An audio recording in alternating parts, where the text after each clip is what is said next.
Capítulo 3. Com a natureza e com Deus. A vida do Salvador na terra foi de comunhão com a natureza e com Deus. Nessa comunhão, ele revelou-nos o segredo de uma vida de poder. Jesus era trabalhador fervoroso e constante. Jamais existiu entre os homens alguém tão carregado de responsabilidades. Jamais outro conduziu tão pesado fardo das dores e pecados do mundo. Jamais outro labutou com um zelo tão consumidor de si próprio pelo bem dos homens. Todavia, teve uma vida saudável. Física, bem como espiritualmente, ele era representado pelo Cordeiro sacrificial, imaculado e incontaminado. No corpo e na alma, era um exemplo do que Deus designava que fosse toda a humanidade por meio da obediência às suas leis.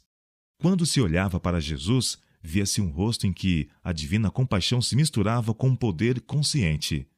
Ele parecia circundado de uma atmosfera de vida espiritual. Suas maneiras eram suaves e despretensiosas, mas ele impressionava as pessoas com um senso de poder que, embora oculto, não podia ser inteiramente dissimulado. Durante seu ministério, ele foi continuamente perseguido por homens astutos e hipócritas que lhe buscavam a vida. Espias andavam em seus passos, espreitando-lhe as palavras, para encontrar ocasião contra ele. Os mais argutos e cultos espíritos da nação buscavam derrotá-lo em debate. Nunca, porém, puderam conseguir qualquer vantagem. Tinham de retirar-se do campo, confundidos e envergonhados pelo humilde mestre da Galiléia. O ensino de Cristo possuía uma novidade e um poder que os homens nunca tinham conhecido antes. Seus próprios inimigos eram forçados a confessar: nunca homem algum falou assim como este homem.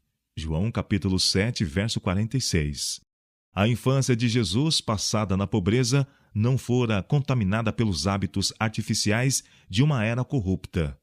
Trabalhando ao banco de carpinteiro, desempenhando as responsabilidades da vida doméstica, aprendendo as lições da obediência e da labuta, encontrava recreação entre as cenas da natureza, colhendo conhecimento enquanto buscava compreender os mistérios dessa natureza.